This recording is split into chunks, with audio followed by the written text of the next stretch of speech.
एक बार एक व्यक्ति एक बौद्ध भिक्षु से पूछता है, महात्मा जी, आप हर समय ऊर्जावान कैसे रह पाते हैं? आप लगातार होश में कैसे रह पाते हैं?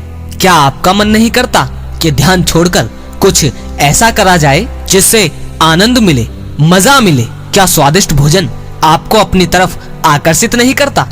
क्या सुंदर स्त्रियां आपको अपनी तरफ आकर्षित नहीं करती?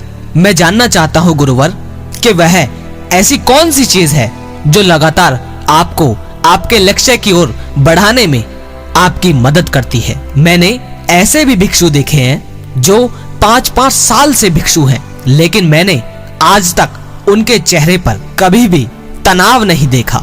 और मैं किताबों और पुस्तकों में भी देखता हूं तो जितने भी बड़े बड़े लोग हुए हैं जिन्होंने जीवन के अर्थ को समझा है और जिया है, उनके चेहरे पर भी कोई तनाव मुझे नहीं दिखता।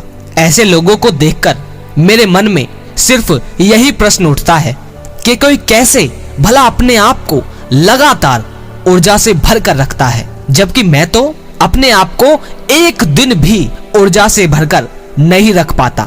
मेरा तो मन भटकता ही रहता है। मेरे साथ तो ऐसा होता है कि मैं सुबह उठता हूं और तनाव आकर मुझे घेर लेता है। मैं नहीं जानता कि यह कहां से आता है, लेकिन यह तनाव मुझे आकर घेर लेता है। मेरे तो दिन की शुरुआत ही तनाव से होती है। मैं क्या करूं? इसका समाधान क्या है?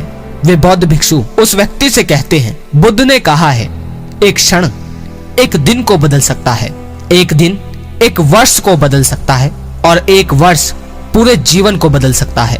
क्या तुम जानते हो कि बुद्ध सुबह सुबह अपने शिष्यों को प्रवचन क्यों दिया करते थे? क्या बुद्ध ऐसा बेवजह करते थे? नहीं, इसके पीछे बहुत बड़ा कारण था। यदि तुम्हें बीज बोना हो तो तुम कैसी मिट्टी खोजोगे, मुलायम मिट्टी या कठोर मिट्टी? वह व्यक्ति उन भिक्षु से कहता है, यदि हमें बीज बोना है तो हमें मुलायम मिट्टी चाहिए, क्योंकि उसी में बीज को आसानी से बोया जाता है। वे भिक्षु कहते हैं, ठीक इसी तरह सुबह सुबह जब हम सोकर उठते हैं तो हमारे दिमाग की मिट्टी बिल्कुल ही मुलायम होती है। उस समय जो हम विचार अपने भीतर बो देते हैं उसका फल अवश्य मिलता है। अब हमें यहाँ पर ये बात समझनी बहुत जरूरी है कि बीज लगातार और हर क्षण बोए जा रहे हैं, और ये दो तरह से बोए जा रहे हैं। एक हम खुद बोते हैं और दूसरा ये अपने आप बू जाते हैं।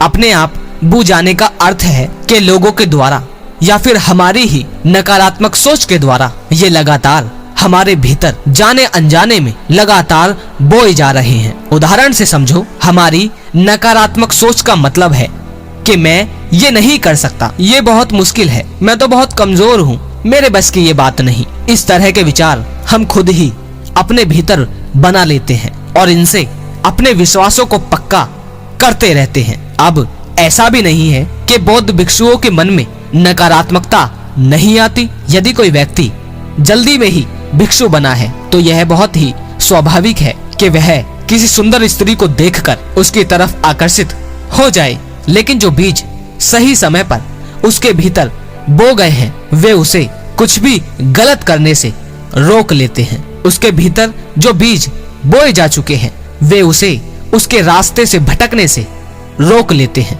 बौद्ध भिक्षुओं को भी ये लगता है कि मैं इतने लंबे समय से ध्यान कर रहा हूँ लेकिन मुझे अभी तक कोई परिणाम नहीं मिला। वे भी निराश होते हैं, वे भी हताश होते हैं, लेकिन उनके भीतर के सही बीज उन्हें उनके रास्ते से भटकने से रोक लेते हैं, जो गौतम बुद्ध हर सुबह उनको दिया करते थे।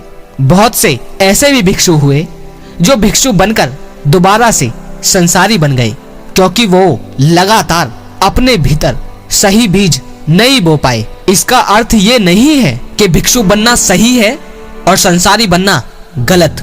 बात बस इतनी है कि जो लक्ष्य आपने चुना है, क्या आप उसके लिए लगातार अपने अंदर बीज बो रहे हैं? इस बात को ध्यान रखो। दोबारा रिपीट करता हूँ कि जो लक्ष्य आपने चुना है, क्या आप उसके लिए लगातार अपने भीतर बीज बो रहे हैं? लक्ष्य चाहे संसारी हो या आध्यात्मिक, अगर उसके लिए आपने लगातार अपने भीतर सही बीज नहीं बोए तो आप उससे चूक जाएंगे। वह व्यक्ति पूछता है, सही बीज क्या है मुनिवर? वे बौद्ध भिक्षु कहते हैं, सही बीज का अर्थ है सही विचार, जो तुम सुबह उठते ही अपने भीतर डालोगे। वह व्यक्ति फिर से पूछता है, परंतु कैसे मुनिवर? वे बौद्ध भिक्षु कहते हैं, कुछ भी ऐसा पढ़कर या सुनकर जो तुम्हारे लक्ष्य से जुड़ा हो। वह व्यक्ति कहता है, परंतु मेरा तो कुछ भी सुनने या पढ़ने का मन ही नहीं करता। मेरे मन में तो केवल निराशा छाई रहती है। मैं भी नहीं जानता कि उसका कारण क्या है। वे बौद्ध भिक्षु उस व्यक्ति से कहते हैं, यही तो पहली दीवार है। अगर तुमने इसे तोड़ दिया तो आगे का रास्ता आसान है। सबसे पहले तुम्हें इसी दीवार को तोड़ना है। मन की चाल यही तो है कि वह शुरुआत में ही आपको कुछ भी अच्छा सुनने नहीं देता, क्योंकि वह जानता है कि अगर तुमने कुछ अच्छा सुन लिया तो उसका परिणाम आना निश्चित है। देखो, 3 कारणों से तुम्हारे भीतर तनाव हो सकता है। पहला कारण, तनाव के पीछे कोई बड़ी वजह है। दूसरा कारण कि तुम्हारे तनाव के पीछे कोई वजह नहीं। और तीसरा कारण कि तनाव के पीछे तुम्हारी छोटी मोटी वजह है। अगर कोई बड़ी वजह है तो उसका समाधान खोजो।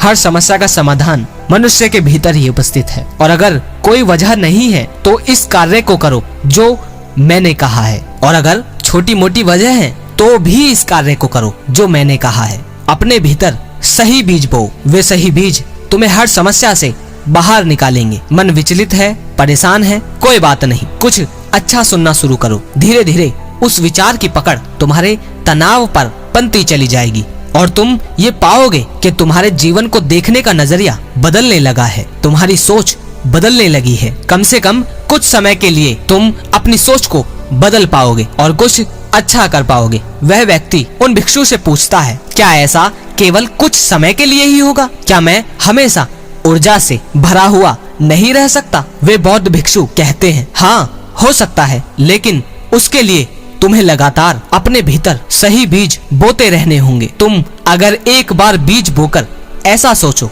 कि वह पूरे जीवन कार्य करेगा तो ऐसा नहीं हो सकता। जिस तरह तुम हर दिन भोजन करते हो, ठीक उसी प्रकार तुम्हें अपने भीतर सही बीज बोने होंगे हर दिन। और हो सके तो दिन में जब भी याद आए, कभी भी तुम कहीं भी हो, अपने भीतर उसी समय कुछ अच्छा बोओ, क्योंकि लगातार कुछ गलत तो बोया ही जा रहा है, या तो संसार के द्वारा या तुम्हारे द्वारा। इसीलिए जब भी तुम्हें समय मिले कुछ अच्छा बोने से मत चूकना। धीरे धीरे तुम ये पाओगे कि तुम्हारा जीवन रूपांतरित होने लगा है। इसीलिए बुद्ध हर दिन प्रवचन देते थे। जब भी समय मिलता था तब प्रवचन देते थे। लगातार सही विचार बोकर ही आप अपने लक्ष्य तक पहुंच सकते हैं। इसके अतिरिक्त और कोई तरीका नहीं। एक बात हमेशा याद रखना कि मनुष्य किसी भी क्षण ऐसा भी हो सकता है कि वह अपने लक्ष्य से केवल एक कदम दूर हो और वह अपना रास्ता भटक जाए, वह अपने लक्ष्य से चूक जाए। इसीलिए हर क्षण प्रयास करो, ये कोशिश करो कि तुम्हारे भीतर सही बीज बोए जाएं।